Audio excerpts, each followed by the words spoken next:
இந்த குறிப்பிடப்பட்ட இந்த வட்டாரங்கள் பின்தங்கிய வட்டாரங்களெல்லாம் உண்டு. அதுவும் இல்லாமல் இப்போ நம்ம எடுத்துன்னா நங்கநல்லூர் எடுத்துன்னா இது வந்து அந்த வட்டார வகையில் வரல. ஆனாலும் சில தொழில்கள் குறிப்பிடப்பட்ட ஒரு 10 வகையான தொழில்கள், electronic industry, automobile industry, pharmaceutical industry, leather products manufacturing, readymade garments, அப்புறம் food products and rubber industries, பிளாஸ்டிக்னால் இந்த த்ரோவே பிளாஸ்டிக் இல்லை, அந்த பிளாஸ்டிக் சேர்ஸ் இருக்குது, ஆட்டோ காம்பனண்ட்ஸுக்கு மேலே கேபினட்டர் வருது, டேஷ்போர்டு வருது, அந்த மாதிரி காம்பனண்ட்ஸு, அந்த மாதிரி ரப்பர், பிளாஸ்டிக், பார்மசூட்டிக்கல் ஐட்டம், மருந்து பொருட்கள், தென் sports goods and GeM and jewellery, இந்த மாதிரி ஒரு 12 வகைப்பட்ட சிறப்பு வகையான தொழில்கள் எங்கே ஆரம்பித்தாலும் உங்களுக்கு மானியம் கிடைக்கும். ஐஎஸ்ஓ இப்போல்லாம் வந்து இன்டர்நேஷ்னல் ஸ்டாண்டர்டுக்கு வந்து பண்ணணும். ஐஎஸ்ஓ ரெஜிஸ்ட்ரேஷன் பண்ணிங்கன்னா அது கியூ சர்டிஃபிகேஷன் சப்சிடி அப்படின்ற ஒரு மானியம் அதே வழங்குகிறோம். அதே இந்த இடத்தை தாண்டி நீங்கள் இன்னும் கொஞ்சம் வளர்ந்துட்டு கொஞ்சம் இந்த பக்கம் காஞ்சிபுரம் பக்கம் போகிறீங்க, வடப்பை, குன்றத்தூர், இந்த மாதிரி போய் ஒரு பெரிய இடம் வாங்கி, ஒரு ஏக்கர் வாங்கி அதில் ஒரு 20,000 ஸ்கொயர் ஃபீட்டு பில்டிங் கட்டணும் அப்படின்னு சொன்னால், எப்பயுமே பில்டிங் கட்டணும் அப்படின்னு சொன்னால் அவங்களுக்கு பிளான் அப்ரூவல் வாங்கணும். அது எல்லா இடத்துலையும் உண்டு. வீட்டு மனைய பிரிவாக இருந்தாலும் சரி, இல்லைன்னா அது அன்அஃபிஷியல் தான். ஃபேக்ட்ரியை பொறுத்தளவில் இப்போ சில டிபார்ட்மெண்ட்ஸ் இருக்குது. குறிப்பிட்ட சில department, fire, factories, health and DTCP and pollution control board. பொல்யூஷனை வந்து நார்மலாக அவாய்ட் பண்ணுறதுக்காக பொல்யூஷன் கண்ட்ரோல் போர்டு தான் அவங்க வந்து செயல்படுறாங்க.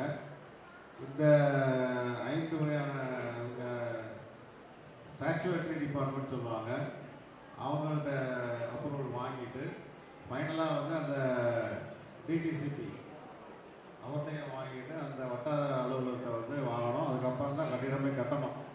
ஸோ அதுக்கெல்லாம் இப்போ சிங்கிள் விண்டோ வந்துருச்சு, சிங்கிள் விண்டோ சிஸ்டம் இருக்குது. அதுதான் ஈஸ் ஆஃப் டூயிங் பிஸ்னஸ் சொல்கிறாங்க.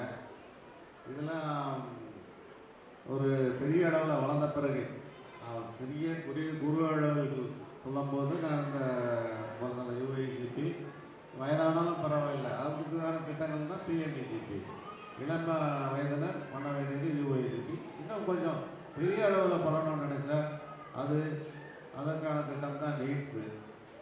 ஸோ அது இல்லாமல் ஏற்கனவே தொழில் நடத்திட்டு இருக்கவங்க வந்து அது புதுசாக மெஷின் வாங்குகிறாங்க, எந்திரங்கள் வாங்குகிறாங்கன்னா அவர்களுக்கான திட்டம் வந்து இது கேபிட்டல் சப்சிடி திட்டம்.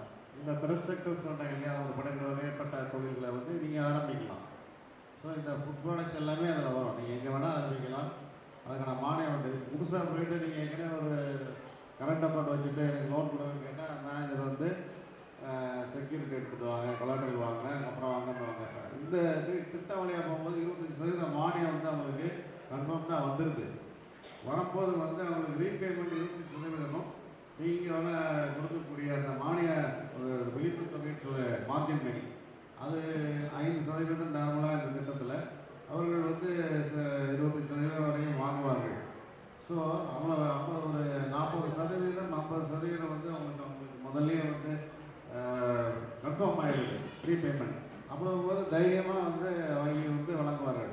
ஆனால் நிறைய பேர் வந்து வங்கி கடன் வாங்கிட்டு டிஃபால்டர்ஸ் இருக்கிறாங்க. அதனால் வந்து பேங்க் மேனேஜர் மேலே ஒரு ரெஸ்பான்சிபிலிட்டி ஃபிக்ஸ் பண்ணுறதுனால அவங்க வந்து யோசனை கொடுப்பாங்க. அதனால் காலையில் பிஸியாக இருக்கிற இடத்துல போயிட்டு அவங்க அணுகக்கூடாது. நாங்கள் பொதுவாக போகும்போது நாங்கள் எல்லாருக்கும் அந்த என்ரால்மெண்ட்ஸ் வரும்போது நாங்கள் சொல்லுவோம், நீங்கள் காலையில் போகாதீங்க, மத்தியானம் சாப்பிட்டு திருப்தியாக இருக்கும்போது அதுக்கப்புறம் போய் ரெப்ரசன்ட் பண்ணுங்கள். அந்த டைமில் வந்து பண்ணும்போது தெளிவாக சொல்லுங்கள். அவராக கேள்வி கேட்டு எவ்வளோ ப்ராஜெக்ட் காசு இல்லை அந்த மாதிரி ஒரு இப்போ லேப்டாப்லாம் நிறைய வளர்ந்துருச்சு. வைக்கணும் லேப்டாப் வந்து ஒரு பவர் பாயிண்ட் ப்ரெசன்டேஷன் போட்டு அதில் என்ன வரும், இந்த திட்டத்தில் வந்து எவ்வளோ லாபம் வரும்ன்றதை அவரை இம்ப்ரெஸ் பண்ணுற மாதிரி சொன்னீங்கன்னா சரியாக இருக்கும். அதே மாதிரி ஆஃபர்லாம் வந்து கொட்டேஷன்ஸை வந்து தப்பான இடத்துல வாங்கிட்டு போய் கொடுக்கும்போது நிறைய இஷ்யூஸ் இருக்குது. இதுக்கெல்லாம் மேலாக வந்து தொழில் வசதியாக்க மன்றங்கள்னு ஒரு ஸ்கீம் இருக்குது. விட முடியாதுல்ல. அது பேமெண்ட் பண்ணிவிட்டு ஒரு தொழில் முனைவர் வந்து இன்னொருத்தருக்கு சப்ளை பண்ணிவிட்டு பேமெண்ட் பண்ணாமல் இருக்காங்கன்னா அதை எம்எஸ்எம்இடி ஆக்ட், அந்த ஆக்ட் படி வந்து 3 டைம்ஸ் காம்பவுண்ட் இன்ட்ரெஸ்டோட திருப்பி கட்டணும். அதற்கான சிறு தொழில் வசதியாக்க மன்றங்கள் சொல்லுவாங்க. இந்த மன்றங்களை வந்து தமிழ்நாட்டில் வந்து 4 இடத்துல இருக்குது. அதாவது த்ரூ அவுட் இந்தியா ஃபுல்லாக இருக்குது. இதில் தமிழ்நாட்டில் வந்து இப்போ சென்னை ஏரியாவில் வந்து இங்கே மண்டல இயக்குனர் என்னுடைய அலுவலகத்தில் வந்து அதில் நான் தான் வந்து செக்ரட்டரி. இப்போ எடுத்துக்கிட்டிங்கன்னா 1000 கேஸ் இருக்குது. இதில் 1000 கேஸு வந்து ஃபைல் பண்ணுவாங்க. என்ன பண்ணுவாங்கன்னா எம்எஸ்எம்இ சமாதான் ஸ்கீம்னு சொல்லி கவர்மெண்ட் ஆஃப் இந்தியா போர்ட்டல் இருக்கும். அதில் நீங்கள் வந்து அதை பணம் கொடுத்துருவார். நீங்கள் எந்த ஒரு அதை பார்த்தீங்கன்னா ஒரு 2 லட்ச ரூபா 3 லட்ச ரூபா தொகையில் இருந்து 3 கோடி ரூபாய் வரைக்கும் வந்து பேமெண்ட் ஆகாத கேஸ்லாம் வருது, வழக்குக்கு வருது. அத்தனை நாங்கள் சால்வ் பண்ணி கொடுக்குறோம். இப்போ வந்து அதுக்கு அந்த போர்ட்டல் வந்து சமாதான் போர்ட்டல்னு சொல்லி அதில் நீங்கள் நார்மலாக ஒரு தொழில் ஒரு பர்ச்சேஸ் ஒருத்தர் வாங்குறாங்கன்னா நீங்கள் அதுக்கு பர்ச்சேஸ் ஆர்டர் வாங்கிட்டு அதை சப்ளை பண்ணிவிட்டு இன்வாய்ஸ் ரைஸ் பண்ணணும். இன்வாய்ஸ் ரைஸ் பண்ணிவிட்டு பேமெண்ட்டை வந்து அவங்க 45 டேஸ்க்குள்ளே வந்து உங்களுக்கு ரிட்டர்ன் பண்ணணும். பணம் வரல இல்லை ப்ராடக்ட் சரியில்லைன்னா அவங்க வந்து அதை ரிட்டர்ன் பண்ணணும். இல்லைன்னா அதுக்கான இன்டிமேஷன் கொடுக்கணும். இல்லைன்னா liable to pay 3 times of the outstanding at compound interest at with monthly rest சொல்லுவாங்க. ஸோ அதை எதிர்த்து கோர்ட்டுக்கு போக முடியாது. அப்படி போனோம்னா அந்த தொகையில் 25% வந்து பண்ணணும். இந்த மாதிரி நிறைய அருமையான திட்டங்கள் ஸ்டார்ட் அப் இந்தியா இருக்குது, ஸ்டாண்ட் அப் இந்தியா இருக்குது, முத்ரா ஸ்கீம் இருக்குது, எவ்வளோ திட்டங்கள் இருக்குது. எல்லாமே வந்து ஆன்லைனில் இருக்குது. ஸோ இதை யாரும் வந்து நம்ம தனியாக வந்து இந்த மாதிரி கூட்டங்களில் சொல்லலாம். அது எந்த அளவுக்கு போய் சேரும்னு சொல்ல முடியாது. இது நீங்கள் வந்து ஒரு திட்டம் வந்து நம்மளுக்குள்ள கன்சீவ் ஆகுதுன்னா நேராக வந்து அந்தந்த சம்மந்தப்பட்ட அரசு நிறுவனத்தை, இப்போ என்எஸ்ஐசின்னு ஒன்று இருக்குது, நேஷ்னல் ஸ்மால் இண்டஸ்ட்ரீஸ் கார்பரேஷன்னு. அவங்க இப்போ சின்ன லேத்தெல்லாம் பார்த்துட்டிங்கன்னா இந்த பெருங்குடி ஏரியாவில் இதெல்லாம் பார்த்தீங்கன்னா வச்சு பண்ணிட்டு ஒரு ப்ரெஸ் கான்ஃபரன்ஸ் வச்சு அவுட் பண்ணிட்டு இருப்பாங்க. இப்போல்லாம் பார்த்தா ஸ்டீல் விலை ரொம்ப அதிகமாக ஆகிடுச்சுன்னு கோயம்புத்தூர்லாம் வந்து ஸ்ட்ரைக் பண்ணாங்க.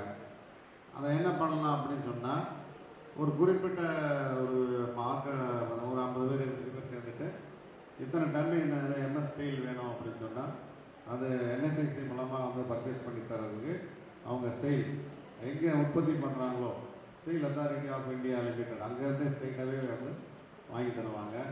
அதே மாதிரி மற்ற ரா மெட்டீரியல்ஸ் எல்லாமே பிளாஸ்டிக் ரா மெட்டீரியல் வந்து அங்கே வந்து வாங்கி தர முடியும்.